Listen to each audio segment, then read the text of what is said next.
Hey, gang. I am here today from the new studio. Actually, same house. It's just my basement. I was having trouble setting up the shots upstairs. It was a really small little space. And we moved down here to the basement where there's more room and it's super cozy. And what I had thought was a real ding on this apartment of this faux wood paneling that sort of dates around, I think, probably 1974, is like total score. Totally fits the aesthetic. I think it's fantastic in the shots. It's great. So if you can't tell, I'm really, really thrilled with the outcome of things. What I have today is a video interview I did with Blair Jackson. Blair is the author of several books, including Garcia, An American Life, and the Grateful Dead Gear book. And as well, in addition to that, he was the editor-in-chief, publisher, and the guy behind the Golden Road magazine that started in the early 80s and ran into the 90s. It was a thrill to get to talk to him. We had a great conversation. We talked about the Gear book. We talked about Golden Road. I asked him about what it was like to see the Grateful Dead at the Capitol Theater in Port Chester, a place that's near and dear to my heart, and other subjects from there. So I really hope you enjoy it. If you're not subscribed, and guess what? I see the analytics. Hit the subscribe button. It really, if you're watching YouTube, you're hearing this all the time. And the thing is that it does help us creators get connected with our audience. It'll help us find more deadheads on YouTube. After all, YouTube's kind of a search engine rather than like just total frivolous entertainment. People are on there to kind of maybe learn something. So let's help them do that. With all that said, I couldn't be doing this without you guys watching these things. So a million thanks. Without any further long-winded preamble, here's my talk with Blair Jackson. Thanks very much for watching. Great. Okay. Hey, everybody. Thanks so much for taking time to join us today. I'm here with Blair Jackson, author, journalist, and deadhead, joining us via the West Coast. Good morning, Blair. Thanks for taking the time to talk today. It's great. Great seeing you. Likewise. There's a few things I want to talk to you about. First of all, I want to say thanks for indulging me at all. I truly appreciate it. Your output of work has been a massive inspiration and just source of reference when it comes to the Gear book. And I feel like I've been kind of following along your creative output for a really long time. So it's a real honor to get to talk to you. Oh, thanks. Happy to be here. Yeah. So your book, the Grateful Dead Gear book, came out right at the moment in time when I was first getting hooked up with, a high-speed internet connection, getting exposed to the Gear discussions. I had been a musician and was kind of finding my way to playing guitar. And through that circuitous route of being sort of a deadhead before everything else, it didn't take me very long to discover that I had a huge interest in the Gear of the Grateful Dead. And that book came out at exactly that right period in time. Was there what led to the writing and the publication of that fantastic work? I was actually approached by, I think it was Backbeat Books, which had put out a book called Beatles Gear several years earlier. And that had been a very big seller for them. And I can't remember who recommended that I do this, but somebody recommended to them that I do this. I guess because I had some technical background in the sense that I was, at that point, I was an editor at Mix Magazine, the sound and recording magazine. And I've been writing about recording sessions and all this kind of stuff. And so they asked me if I'd be interested. And then I sort of laid out the parameters that I would not just cover musical instruments, which is mostly what the Beatles book did, in even greater detail than I ever did, but also get into their recording sessions and live sound, since all those were kind of integral to the Dead's history, pretty in a major way, and they had an interesting recording and sound history. So it was combining the three, and so that was the challenge. And then actually, of the books that I've written, and I've written a few, this was the first one that I really used the internet intensively on. When I wrote Garcia, An American Life, for instance, there was no World Wide Web at that point. But now this made this made research really interesting because you could go down a million rabbit holes, and believe me, I went down a million rabbit holes checking everything you can imagine, wiring of pickups and this kind of stuff. So it just went on and on and on. And at some point you just have to say, oh, now I have to write the book. So I kind of went down as many rabbit holes that I could, and I assembled, I wouldn't say a team, but I had people in each instrumental area who I could sort of count on so that I didn't screw it up too much, in the sense of, I had a guy who really knew a lot about guitars. I knew somebody who knew a lot about fills, basses, all that kind of stuff. Because I'm technical up to a point. I can't sit here and talk all day about frequencies and whatever. But I have a kind of a baseline knowledge. So, and I've, through the years from writing at Mix Magazine for so many years, I've sort of learned how to write technical language that can be understood by non-technical people, including myself.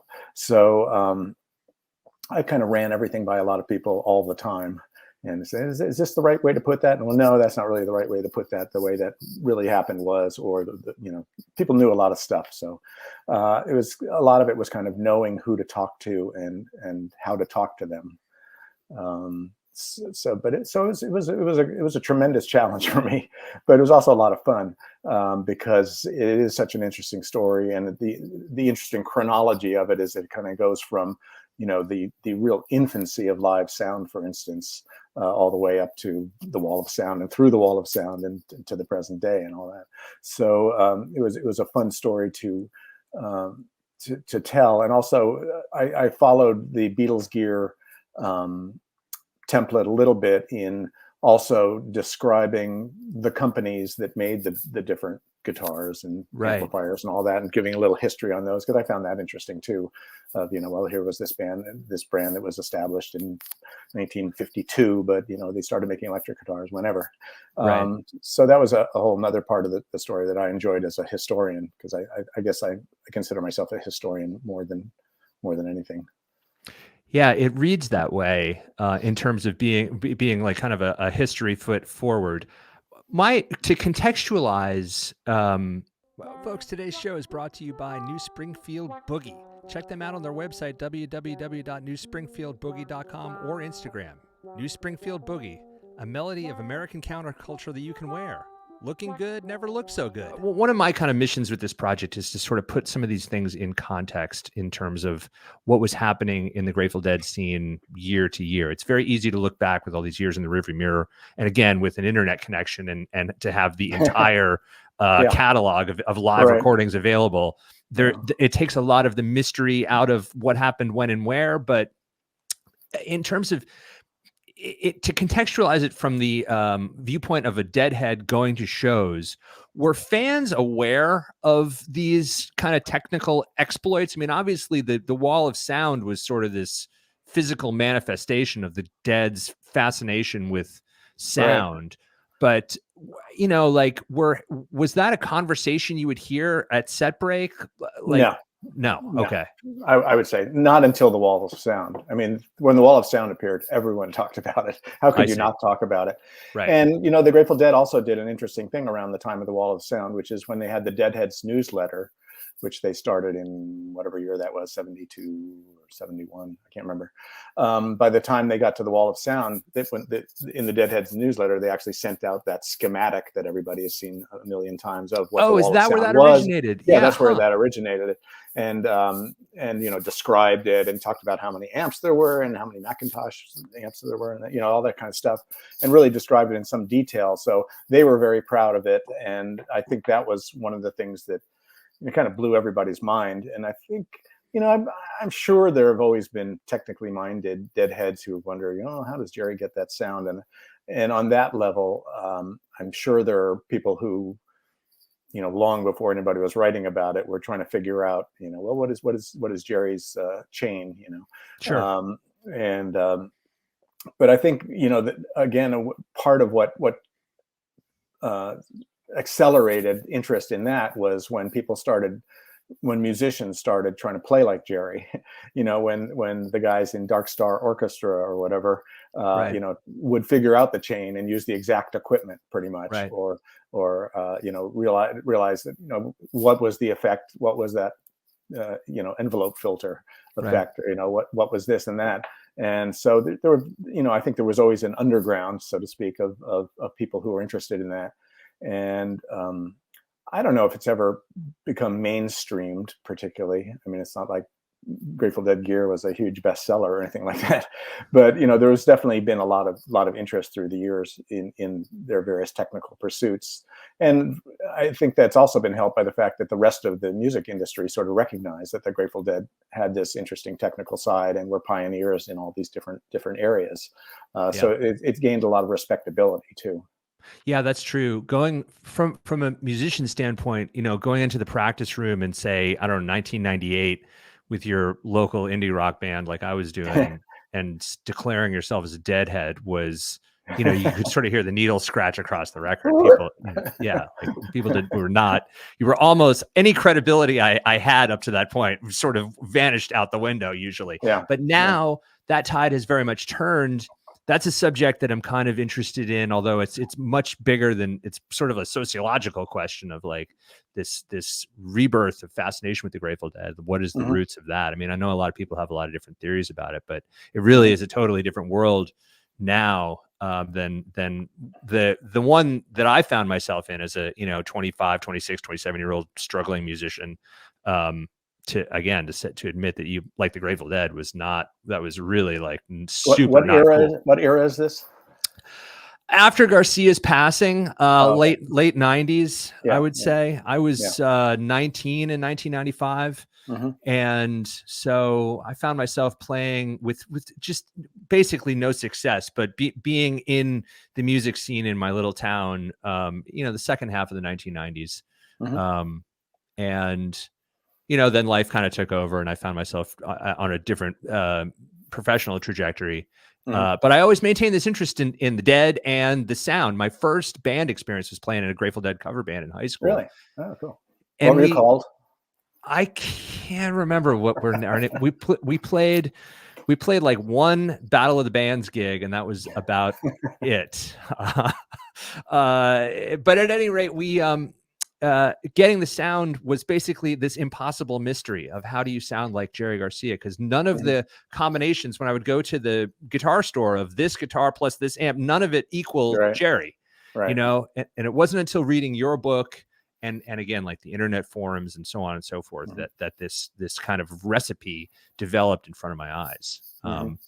I made a video relying very heavily on your research about Ibanez and the Grateful Dead, and it sort of was exactly what you touched on a minute ago about the history of how the companies overlapped with the the band and where they were on their path at that time. Can I say something? Yeah, absolutely. I was just say, one of the interesting things about all these companies is that they're populated by really interesting, nice, and smart people too. Like Ibanez and Jeff Hasselberger and all these people. I mean, at every company where I was kind of researching and finding who to talk to and all that, I mean, they were all way into the Grateful Dead, regardless of whether you'd call them Deadheads or not. But they appreciated so much the band members' interests in developing new instruments, developing new ways of hooking stuff up and all that. So they were, like I said, they were highly respected. I mean, people thought Dan Healy was amazing, an amazing sound wizard, and all through the industry. And their live sound was the envy of everyone. So yeah. Yeah, Healy and Jeff Emmerich.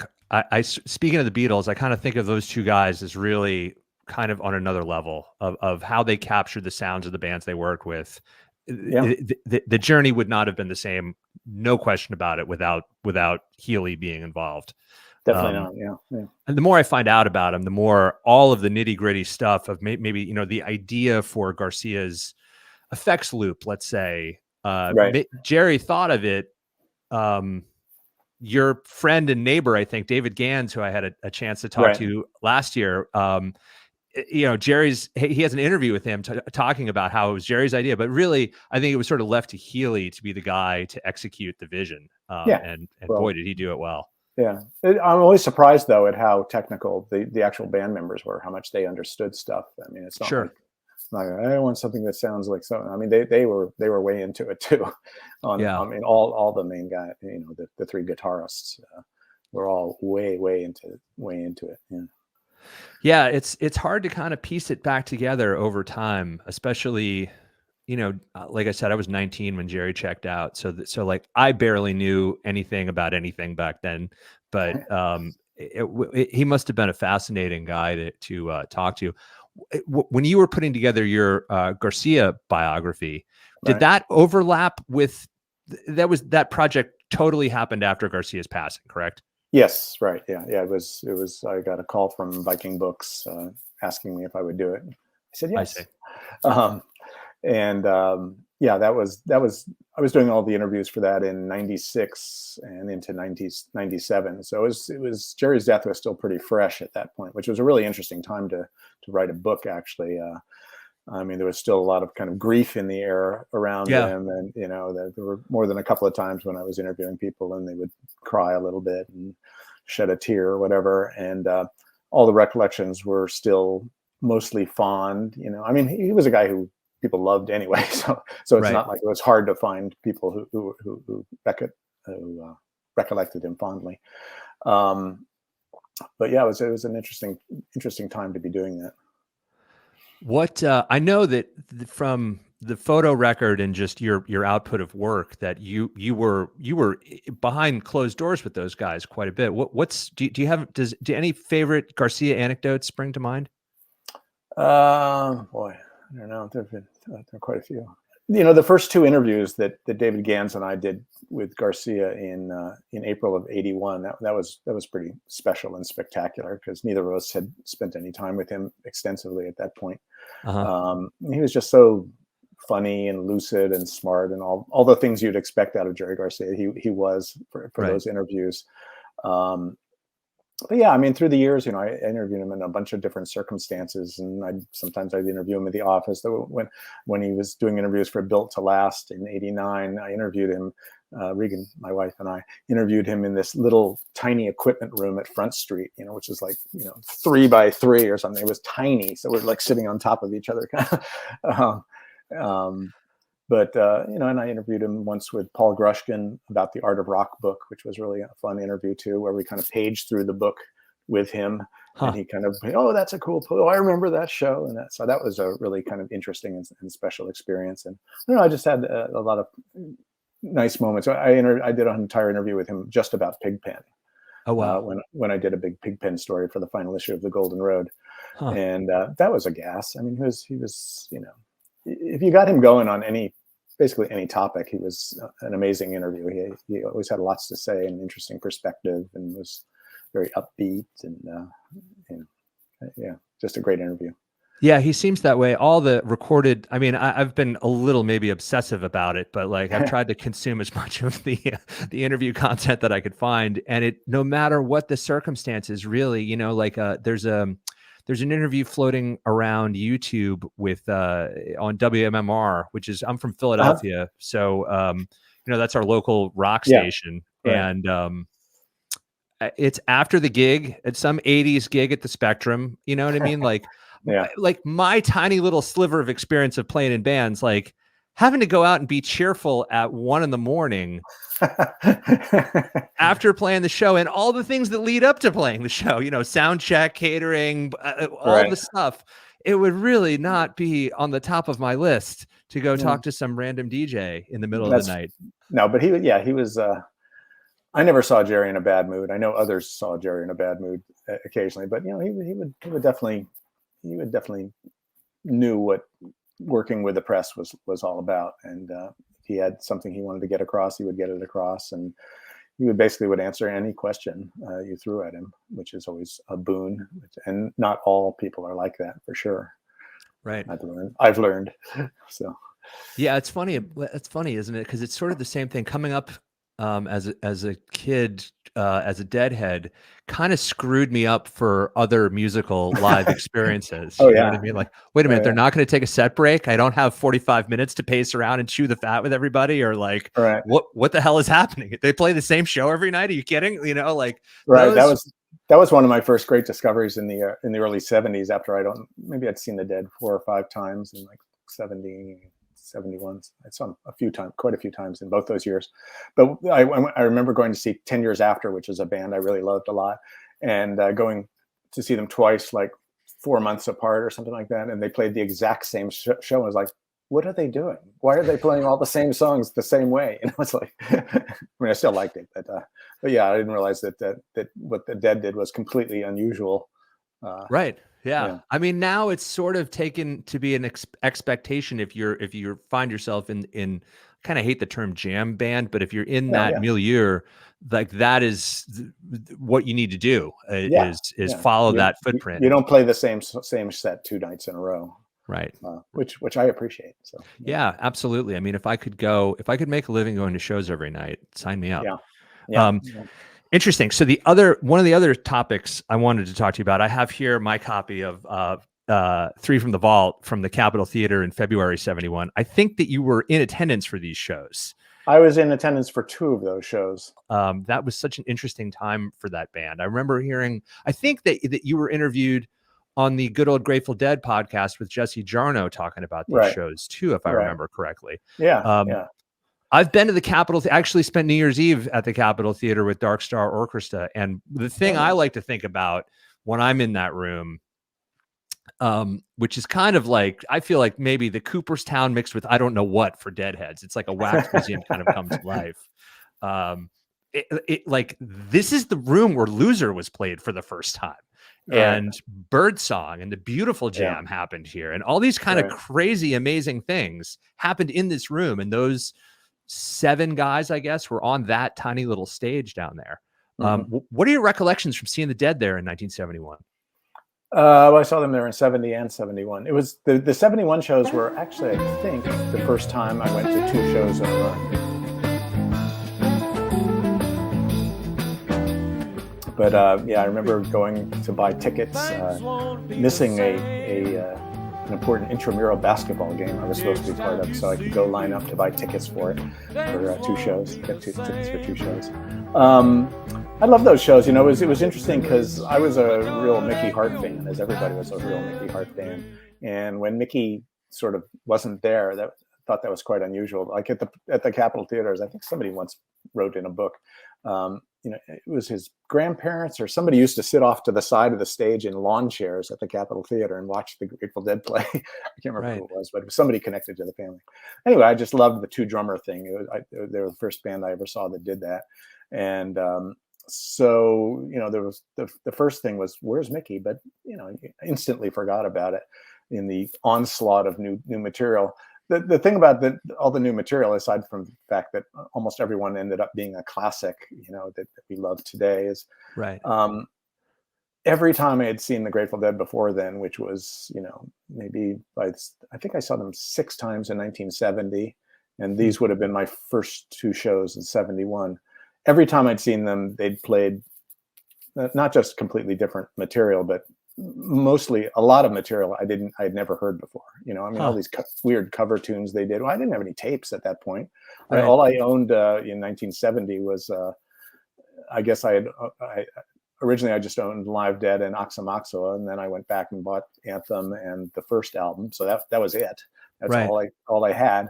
And so every time I go see them, they do these obscure covers and these country tunes. I never heard country radio or anything like that. So, you know, I mean, I remember hearing Sing Me Back Home for the first time. I think it was at the Yale Bowl in '71. I had no idea what I wrote. Oh, you don't know that? You know, that's what people say. No, you didn't know Sing Me Back? No, I never heard country music when I was growing up in the suburbs of New York. Right. You know, I listened to, you know, WABC and then WNEW-FM, you know, the FM stuff. Sure. So every Grateful Dead show seemed completely different and completely mysterious to me because they introduced so many new songs all the time. Was that taxing as a fan, or were people kind of No, along for the ride and like, wow, this is amazing? I never considered it for 1 second. It wasn't until much later that I got to be what we now call picky deadheads. I mean, it really literally wasn't until I did the Golden Road in the late '80s, or I mean, in the early '80s, that I even considered, they played Scarlet Fire, and I didn't keep track of set lists at all, Uh-huh. and so I was always content to get whatever they played, which was actually a kind of a fun, naive way to be in those days, Yeah. Yeah, that's because wonderful. it got sort of the opposite of that as the '80s went on, and I was going to 30 shows a year in the late '80s, and oh no, not Throwing Stones, not Fade Away Again. It was a good, that kind of bullshit picky Yeah, deadhead it's thing. so funny. Gans But mentioned exactly the same thing, saying that oh, he yeah, he, he remembered being at the balcony one night, same era in the '80s at the Kaiser, and saying that you could sort of predict what the next song was going to be, and yeah, that was. Now I would chop off an arm to go back and experience those yeah, nights. yeah. One I thing mean, that I yeah, what it did is it made it more of a game of expectations than it had been when I was a younger deadhead who didn't know that much, and everything was like opening a new Christmas present every right, show. right, Uh, but I certainly remember.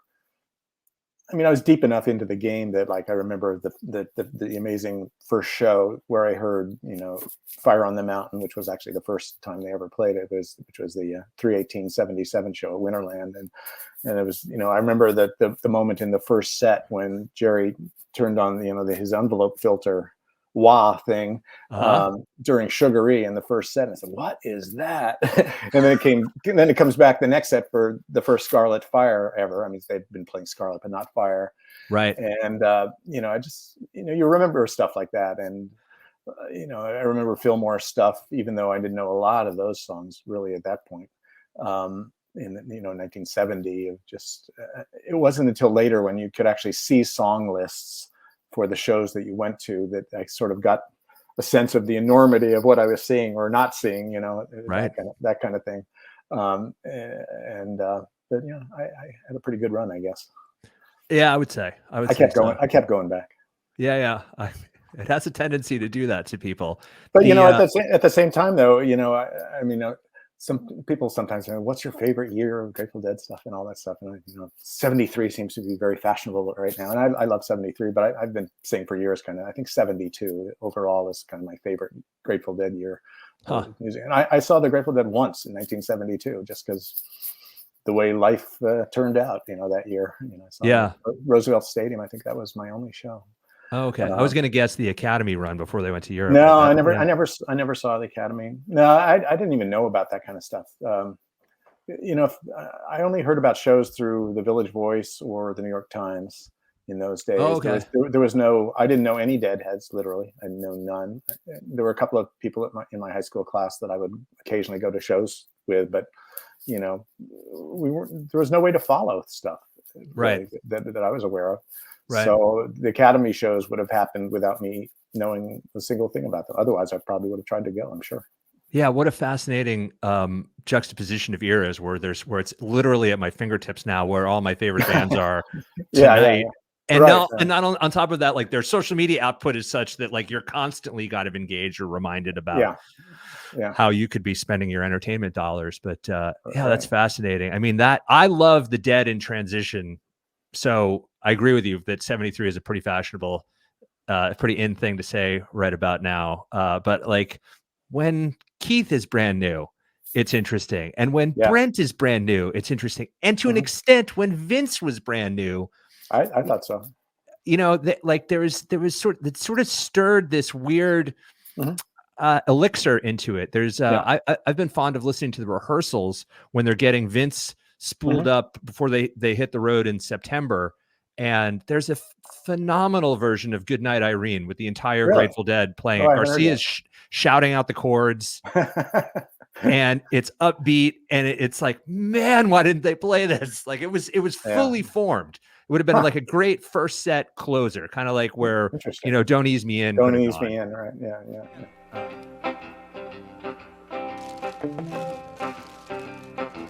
Good night, Irene. Oh, really?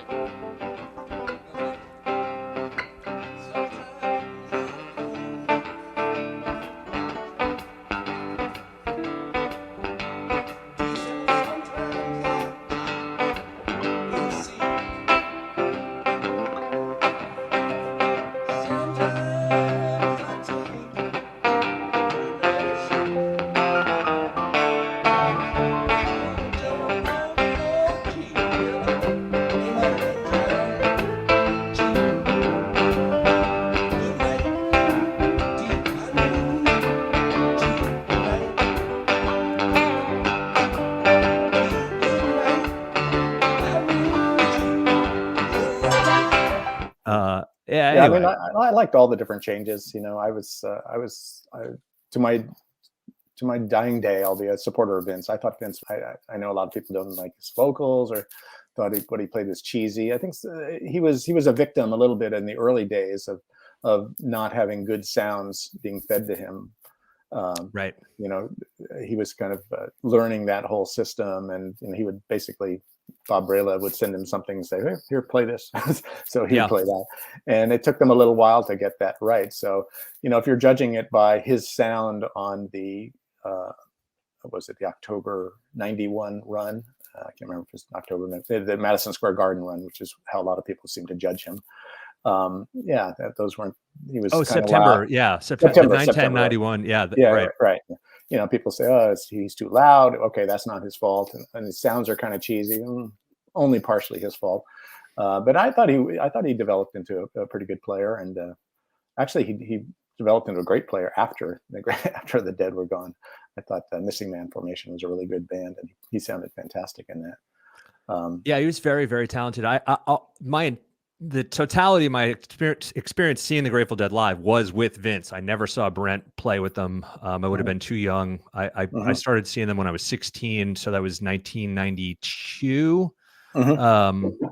That was well into the Vince era. I mean, again, to kind of contextualize and maybe guess a little bit behind closed doors, you have a pretty outspoken road crew that after a decade of hauling around the B3 and, guess who gets to move that every night? Right. Us. And I can sort of see Parrish slamming his fist on the table and saying, no more, Right. I mean, so that's how you kind of end up with Vince's modular digital keyboards. Right. And form follows function, and the patches were the ones he had. Yeah. And those got better through the years too, as he was there. And I think some people didn't like his couple of songs that he sang, that he wrote, and that's I felt that way about Brent's tunes, almost all of them. So I mean, you got to take the good with the bad in the Grateful Dead. 'Twas ever thus. Absolutely. Yeah, absolutely. My friend and I debate a lot about Brent and Keith. And I think when Keith left, sort of this jazz flavoring of the chordal choices that he was making went away. And Brent's much more kind of like meat and potatoes. Sounds like I'm using a pejorative, but I was gonna say the exact same words, actually, meat and potatoes. Yeah, like it was in a good way. In a good way. I mean, he was a good keyboardist. Yeah. I mean, again, the time that I came up and like the law of primacy of when I was introduced to the Dead was the summer of Touch of Grey on MTV. I was a kid with fortunate enough to have parents that had You're cable. a touch head? Oh yeah, but I was 12. You know what I mean? It was all I had, and I thought it was great. No, I watched that video with my 7-year-old son, and I think it's fantastic. Nice. Like my personal favorite moment of recorded Grateful Dead is Jerry's solo on Throwing Stones. It is orchestral in its breath. His phrasing, it's just like a fully formed monster. I know there's a lot of other great solo sections, but to me, that one is just absolutely. I agree. That's one of my favorite Grateful Dead jams too.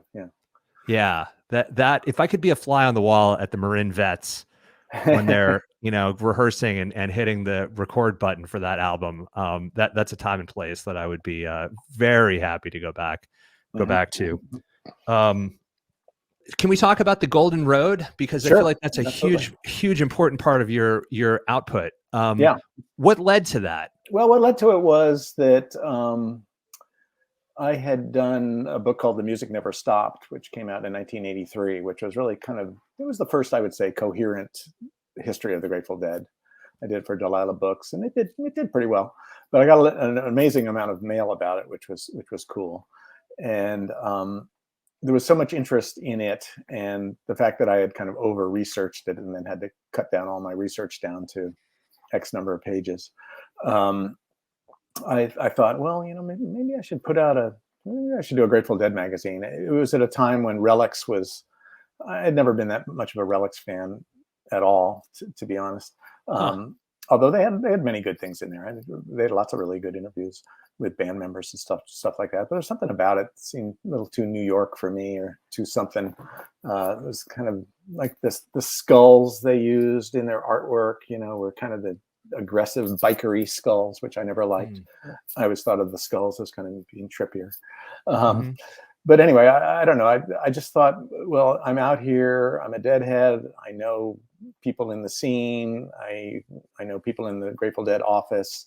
I'm the guy who should do a magazine. So, so Regan and I, my wife, sort of put out some feelers, and we had a guy I had met through a phone call, and then a subsequent mailing, just a tour head named John Leopold.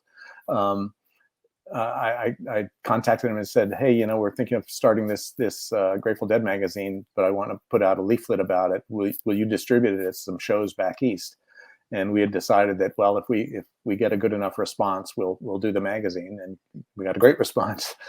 So we started doing the magazine in the winter of 1984. And I don't know, it was pretty instantly well received in the Dead community and by the Grateful Dead itself, which was kind of important. So I always had lots of access, and they helped me out however they could. And, I had good relations with everybody. And just, I had a lot of interesting things I wanted to talk about. I mean, like the first issue had the first of my big Roots articles on, the origins of Grateful Dead cover tunes. And that was instantly very popular. And that was just kind of stuff that I like to research. So it became like, well, what's an interesting story that hasn't been told that I can tell? So that's why I contacted Bill Walker, the guy who did the cover for Anthem of the Sun, and did a whole article on him. And that's why you do a big interview with TC, who at that point hadn't been interviewed very much. Right. And just there are a million things that interested me. Yeah. And then the Roots thing was so fun because, I'd say, well, let's call up Willie Dixon and talk about Wang Dang Doodle. And so I talked to Willie Dixon about Wang Dang Doodle. I wrote a letter to Bonnie Dobson, the person who wrote Morning Dew, and I found an address for her somewhere, and she wrote me like a 4-page handwritten letter on the writing of Morning Dew, which I then reprinted mostly in the magazine. Wow, it was just I don't know, people.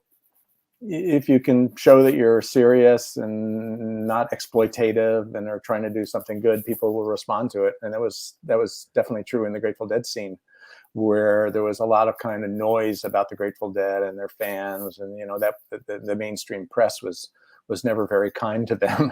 Right.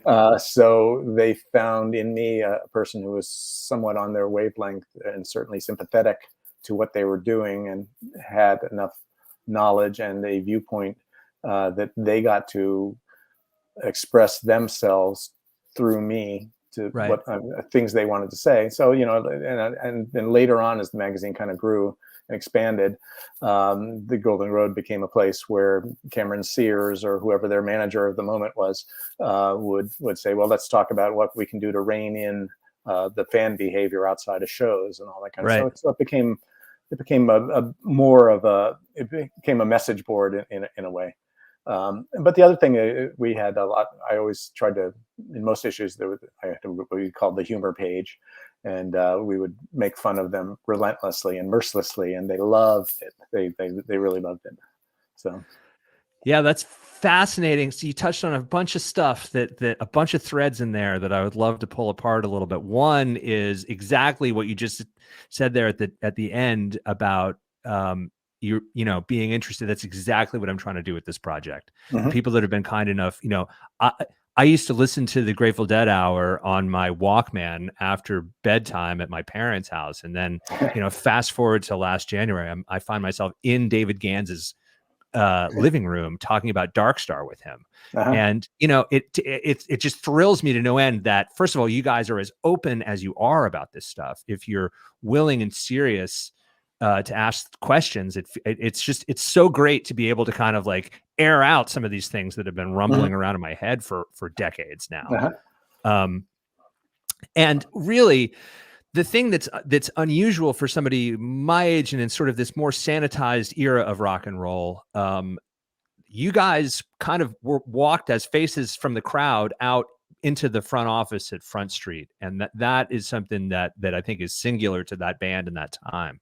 And having a sympathetic voice telling the story, I think, is so powerful. Yeah. Rather, I don't know. Yeah, rather than the press at the time of like Rolling Stone interviews from the 70s. I don't know, like it doesn't seem, some of them were very good. The Cameron Crowe stuff that they ended up making the movie about is great, but it's just something's different. You know what I mean? Like reading stuff from a real head somehow hit the mark a little better. Yeah. Thank you, I guess. I don't know what to say. I mean, David and I were kind of the right people at the right time, I guess, to dive into that. And because we were out here, we had more access than people on the East Coast and all that. So, I mean, all the people in the Grateful Dead organization, they're such an interesting and unusual, but basically really nice group. So, I mean, Eileen Law, people don't talk about her much anymore, but she was just this incredible conduit between the Dead and the Deadheads, and just the sweetest person. And she's still a sweet person, but she determined several years ago that she was not going to do any more interviews about the Grateful Dead, which is too bad for those of us who write books about them. But still, just a great person. And there were lots of people in the office who were just really sweet and cared and they'd tell you what you could do and what you couldn't do. And no, I don't think you're going to get that. No, Phil's not in a good mood these days, or, whatever it was. Right. They were always very honest about it. Dennis McNally is another guy who was very helpful in allowing the Golden Road to kind of grow and all that by giving us a lot of access or convincing them to do interviews with me. So did you get, did that access include, like, not necessarily backstage in the nefarious sense, but I mean, did you get to watch sort of the shows from behind the scenes? Was that part of your life? No. I was never on stage, and although I could get in free for a lot of shows, I usually chose to pay for shows like reserve seats shows. I almost always paid regular top dollar, sure. Just so that I could sit with my friends, right? Because otherwise it would be just Regan and me somewhere in a really good seat and not be with any of our close friends. Right. I would be lying if I didn't say that I think we got some preferential treatment in when they were reserve seat shows. I ended up in the pit in the first three rows at all four of the Berkeley Community Theater shows in fall of '84, and that probably was not a coincidence. Wow. But then later on, I could buy pretty good seats like at Shoreline, so you're there and at least down in the front, the first 25 rows or whatever you want to be in. They put you like the band seats that were purchased were like in row S and row T in the center. So that was great. And wow. So I took advantage of that. Yeah, good for you. That's great. I saw my time, like I said, was at the very end, but I did the entire West Coast tour in '95. And I saw the last performance in California in June of 1995 at Shoreline. Those shows were I've gone back and listened to them a couple of times. Like there's a new Speedway Boogie that's played. It's sort of like with the poignancy of what's sort of about to happen. It sort of takes on a totally different meaning and heaviness to it that I think a lot of Deadheads just sort of poo-poo 1995. It was a very bad year. I'm not going to try to make a case of there being any like hidden gems. Something about the timelessness of those performances really still kind of haunt me when I do put it on tape.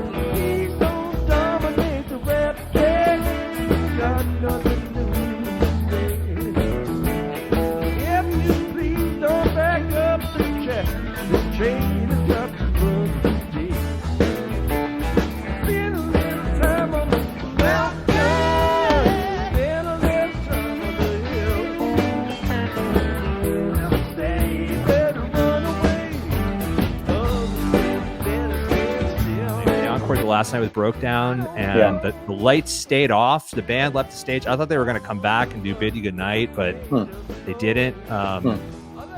Yeah, I was at those shows. I was still really surprised when Garcia died. I mean, I thought 95 was uneven at best. I thought it was better than 94 in some ways, though, strangely enough. I saw a couple of real clunkers in 94 with like a Jerry Garcia band show where he looked like he fell asleep in the middle of a song. Literally. But yeah, I haven't gone back and really listened to those. I remember really loving the Stella Blue on the Saturday show of that last run. It was just poignant, and I remember Jerry kind of looking around. I don't know, it was, but I didn't think anything portended anything. I was still completely shocked when he died. Yeah, I was too. I grew up in a household. My parents grew up in Boston, and so the topic at Thanksgiving was always about how surprised when they were and sad and everything when Kennedy died. And like I realized listening to NPR, I was a prep cook in a basement kitchen in August 1995, and NPR cut their 5-minute news bumper at the beginning that announced Jerry's death, and work stopped. I mean, I was one of half a dozen hippies that worked at this place, and I don't think we served dinner that night. I remember people just wandering out into the streets. It was incredibly sad because it was such a shock. I was on my way to work at Mix Magazine where I was working at the time, and I heard it on the radio. Never a good sign when you hear 2 Grateful Dead songs in a row on the radio, because that didn't happen on our FM station. Right. So I thought, what is this? And then they announced it, and then I arrived at work, and everybody had heard it, and they're all coming by my office, and I'm being treated like the grieving widow or something, But no, I appreciated all the sympathy and all that. Although I think David Gans can vouch for this too. Both of us, I think, spent a lot of that day, doing radio stuff around. I think we did an NPR thing and Talk of the Nation or whatever those shows were in those days. Right. Talking about it. So that was kind of interesting. I had to do a lot of that in the following week, which it was interesting to sort of have to be on about this topic and try to be a wise man, right. Have some things to say, but right. And so I didn't really feel like I had grieved per se until the big memorial service in Golden Gate Park later that week. I can't remember how many days that was after the fact. That I remember kind of leaving the field where we had our little how old was he? He was a 6-year-old. I don't know. We had young kids at the time, so we had to leave a little bit early. But I remember kind of, we had a great time. We were all our friends, and somehow we managed to have a really good time listening to music and dancing and all that. And it wasn't until I was kind of leaving and kind of was on a berm sort of right above it leaving, and I kind of looked down. That's when I kind of lost it for the first time. Oh, man, I'm never going to have this again. And it's true, we never did have again. But I'm amazed at how much the Grateful Dead experience, or the vibe of the Grateful Dead experience, has continued on through other bands and other events. And obviously there will never be another Jerry, and it's incalculable the hole it leaves. But I've had such a great time all along. I know a lot of people who sort of spent months, many of them years, not going to see any like Grateful Dead associated band. That was just too painful for them. They were making too many comparisons, or whatever it was. Nothing could measure up and all that. And I was not that way. I immediately started going, like I said, Missing Man Formation, which I thought was a great band. That had Steve Kimmock in it, and Prairie Prince of the Tubes with the drummer. And I don't know, they did a couple of Grateful Dead tunes, but mostly did kind of odd covers of Beatles and Stones. And I don't know, it just had a great, and Kimmock does have that kind of Garcia-esque thing. Sure. So I mean, I saw them, and I would go see the other ones. I've gone to see all the bands basically in at least once or twice through the years, and I've thought all of them were just about were a pretty good shot, and a good dose of that energy, Yeah. which is all really I require. And I don't Yeah. require it to sound like the Grateful Dead. So. Yeah, that's fair. That's really, I didn't expect to get to that territory in our discussion, but it's really interesting to hear your thoughts on it and that time of having to be on. There was two things that stuck out going back and listening years later was Weir's remarks in Golden Gate Park, where he's talking about Jerry, sending clouds of joy, Right. and his voice is choked, and you can tell he's processing something while also having to be on, having a job to do. Right. And then David Gans's first Grateful Dead hour back, I didn't really get a chance to discuss it with him, but I remember him choking up on the air after playing, I can't even remember what it was. The Beautiful Jam from Port Chester and the So Many Roads from Chicago. And yeah, it was a really sad time. It was really, the other interesting thing, Jesse Jarno's research kind of led me in this direction. Robert Hunter had he was very early adopter to the blogosphere. Yes, he was. Yeah. His remarks were so unbelievably fascinating to go back and read, of kind of like, what are we going to do now? What we have this thing, we have the infrastructure. I don't think he used that word, but where is this going to go? And to now look back with 2020 hindsight after, seeing Dead and Company at the Phillies stadium 2 summers in a row, you know what I mean? Like, I never ever would have predicted anything like that happening again. And just the happiness that how happy that this music still makes people in a way that's not necessarily nostalgic, but Hunter was really he was a really vital link in those years after Jerry died, I thought, because he was kind of a no nonsense guy, but he, you could tell he knew what Deadheads were going through in a sense. And I think he appreciated their position, and he was kind of saying, well, here's what it's like from here. And it was not exactly warts and all, but he definitely kind of told the truth about stuff. And he was great. Hunter was an amazing person. So. I wasn't really until doing some deep dives with the Dead podcast that I was able to kind of contextualize like his contribution. Obviously, the body of work speaks for itself, but he was sort of a folky. You know what I mean? He seemed to be straight out of the Greenwich Village scene, and the way he sings the arrangements of the songs. Greenwich Village, but okay. Well, the coffee, I guess the coffee house. Treatment ethos, of this ethos, right, of the songs is really kind of what it puts me in mind of. That it took me until middle age to kind of be able to contextualize it and understand how what Hunter really was. Anyway, well, what's become really clear the last few years, I think, is that it's the songs. I mean, the only reason we're going to see Dead and Company in stadiums and going to see all these bands is the songs. I mean, nobody's going to play them exactly like the Grateful Dead played them, although certainly some bands get pretty close to playing them how the Grateful Dead played them, and play them really super well and do things with the songs that nobody has ever done before, which is really exciting to me.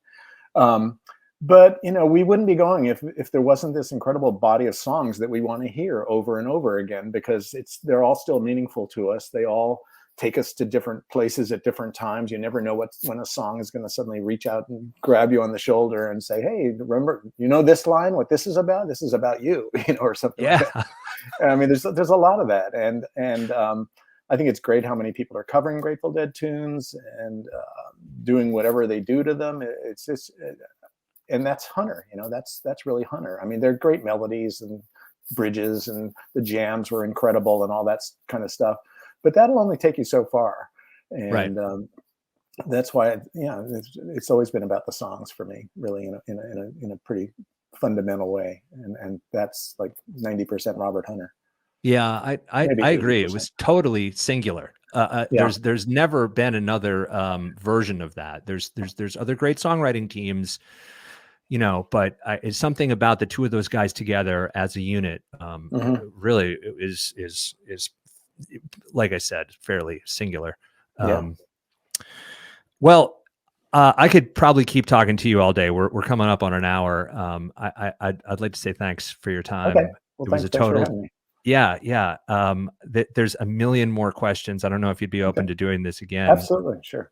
Great. It was a real pleasure Great. to get to talk together, and